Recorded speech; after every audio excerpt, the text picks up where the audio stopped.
नमस्कार सभी को। बहुत बहुत धन्यवाद ट्यूसडे का वेडनेसडे को स्थानांतर करने के लिए, क्योंकि मैं सोच रही थी कि शायद आज अंतिम हमारा कार्यक्रम मनोरंजन में भाग लेने का होगा, लेकिन बहुत बहुत धन्यवाद उसके लिए। और अभी अभी आपने दो महान गायिकाओं के छोड़ने वालों में से नहीं है ना, हैं पकड़ के रखेंगे, जकड़ के रखेंगे, छोड़ेंगे नहीं आप। अजीर उठ कर अब कहाँ जाइएगा। जहाँ भी जाइएगा हमें पाइएगा। तो अभी अभी आपने बहुत हमारी पारंगत गायिकाओं के गीत सुनने, पुराने वाले जो बहुत ज़्यादा मशहूर हुए थे। तो थोड़ा सा चेंज करते हुए एक मैं टॉक आपके समक्ष रखना चाहूँगी कि आज 28 मई 2024 को मिड पेनिनसुला ग्रुप द्वारा आयोजित मनोरंजन कार्यक्रम के आदरणीय अध्यक्ष महोदय, कार्यक्रम के संचालक शरद पूनम जी, जो हर कला में पारंगत ही नहीं, भारत की लंबी यात्रा से लौटने पर थकान की परवाह न करते हुए ईद मिलन में चित्ताकर्षक नृत्य की प्रस्तुति दी तथा हम सभी कलाकारों को कविता की पंक्तियों द्वारा सराहने की अनूठी विधा के स्वामी, हम सभी के चहेते तन मन के सुंदर दंपति तथा समस्त श्रोतागण, वक्तागण, गायकगण जो ऑनलाइन अपने अपने निवास से जुड़कर इस कार्यक्रम को सफल बना रहे हैं, जो सभी रोजाना खाते हैं बादाम, उनके चरणों में सावित्री करती है बारंबार श्री राम श्री राम। आइए मैं अपनी टॉक शुरू करती हूँ इन शब्दों के साथ कि वो आकाश क्या जिसमें सितारे न हो, वो जीवन क्या जिसमें संघर्ष न हो, वो सूर्य क्या जिसमें तपन न हो, वो चांद क्या जिसमें शीतलता न हो, वो मार्ग क्या जिसमें हरियाली न हो, वो तथ्य क्या जिसमें तर्क न हो, वो आईसीसी क्या जिसमें मनोरंजन न हो, वो मनोरंजन क्या जिसमें शरद पूर्णिमा न हो, और वो साड़ी क्या जिसमें पल्लू न हो। तो आइए इस पल्लू के बारे में मैं कुछ शब्द अपने प्रकट करना चाहती हूँ। पल्लू बहुत ही कमाल है, इतना सुंदर लिखती हैं, इतना सुंदर लिखती है कि मन करता है कि सुनते रहे। आपके गाने वाने में क्या रखा है, आपकी कविताओं में जो दम है। धन्यवाद, बहुत बहुत धन्यवाद। पल्लू साड़ी का, माँ के पल्लू का सिद्धांत यूं कहा जा सकता है, माँ को गरिमामयी छवि प्रदान करने के लिए माना गया है। साथ ही गर्म बर्तन चूल्हे से उतारने, भारी बर्तन को पकड़ने के काम भी आता था। पल्लू की तो बात ही निराली है, जिस पर बहुत कुछ लिखा जा सकता है। पल्लू जो बच्चों के पसीने, बच्चों के आंसू, गंदे कान, चेहरे की सफाई के काम भी आता है। माँ रसोई में काम करते वक्त तौलिए की जगह पल्लू का उपयोग करती थीं। खाने के बाद पतिदेव का पल्लू से हाथ पोंछने का आनंद ही कुछ और था। बच्चों की आंख में दर्द या तिनका गिर जाए तो पल्लू को मुंह की भाप से गर्म कर सिकाई का काम भी पल्लू से बखूबी लिया जाता था।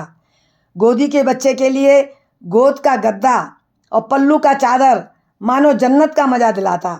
अनजान के आने से बच्चा माँ के पल्लू की ओर से अनजान को देखता, शर्म आने पर मुंह को पल्लू से ढक लेता। बाहर जाए तो मार्गदर्शक का काम पल्लू हाथ में पकड़कर चलने से मानो सारी कायनात मुट्ठी में आ जाती है। ठंड में पल्लू से लिपटना, बारिश में पल्लू से सिर ढकना, मानो हर बला उससे टल जाती है। पल्लू एप्रन का भी काम करता है।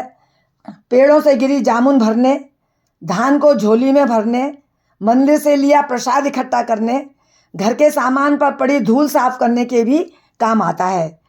कोई दुआ यदि मांगनी हो तो तुरंत पल्लू में 1 रुपए का सिक्का बांधा, गांठ बांधी और मन्नत मांग ली। चलता फिरता बैंक का काम करता है पल्लू।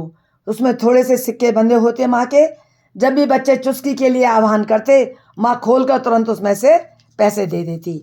स्नेह और प्यार, लाड़ के संबंध रखने वाले पल्लू हमेशा ही हम कमी महसूस करते हैं और याद भी करते हैं, और जिसे आज की पीढ़ी नहीं समझ सकती।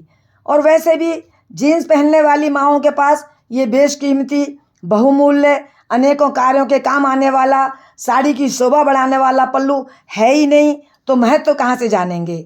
पर शायद हमारी पीढ़ी जो यहाँ बैठी हुई है, वे सब अवश्य इसका महत्व समझते होंगे, महसूस करते होंगे और अपने अपने समय में उन्होंने इस पल्लू का इन्हीं प्रकार से उपयोग भी किया होगा। अंत में इन शब्दों के साथ कि सूरज की भांति उगता है कोई कोई, सूरज की भांति उगता है कोई कोई, जीवन में मन चाहा लक्ष्य पाता है कोई कोई। और साड़ी तो हम सब पहनते हैं, पर पल्लू का महत्व समझता है कोई कोई। धन्यवाद। जय हिंद, जय भारत। बहुत सुंदर। माँ आपने पल्लू का प्रभाव मैं एक ऐड कर सकती हूँ कि उसमें तिजोरी की भी रखते थे। हाँ हाँ हाँ, या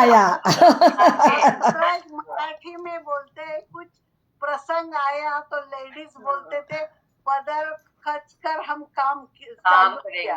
हाँ आप बोलिए वो हिंदी में बोलिए पदर एक बार में बहुत कुछ बोल सकते हैं, बहुत कुछ दे सकते हैं। और आपने जो हमको प्रेरणा दी ना, उससे और कुछ 10 गुना लिख सकते हैं।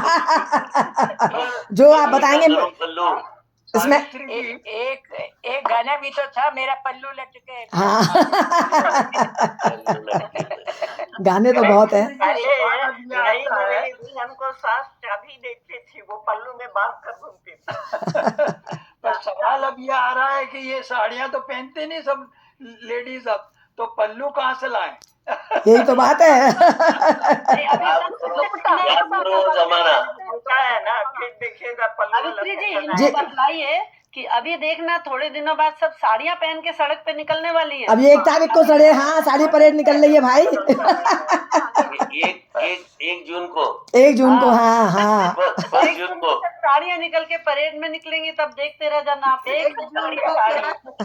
वो साड़ियों का पल्लू उतना नरम नहीं होगा जितना मेरी माँ का था। हाँ, ये तो बात आपकी बिल्कुल सही है। ये तो उसकी तो कोई बराबरी नहीं है। पर हर स्त्री एक माँ भी है, पत्नी है और बेटी भी है, इसलिए सवाल ये नहीं। अच्छा, तो मेरे को सबसे बढ़िया बात इसमें ये लगी जी, कहानी कविता जो भी इन्होंने सुनाई बहुत अच्छी, पर इसको कहते हैं कि रोमांटिक कथा। मैंने कहा ना कि रोमांस हर एक में आप घुसा सकते हैं, आप भजन में भी, टॉक में भी आप घुसा। दिस इज सावित्री जी को उसके लिए बहुत बहुत नयापन आती है, हमेशा सावित्री जी एक नयापन लेकर आती हैं, और चेहरे की जो खुशहाली है वो ऐसी चांद की किरणें चमक रही हैं।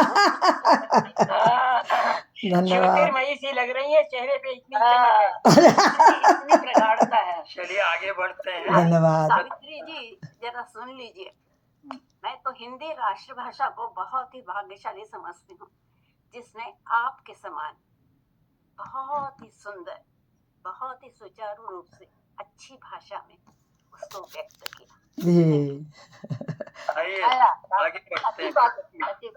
सत्यमा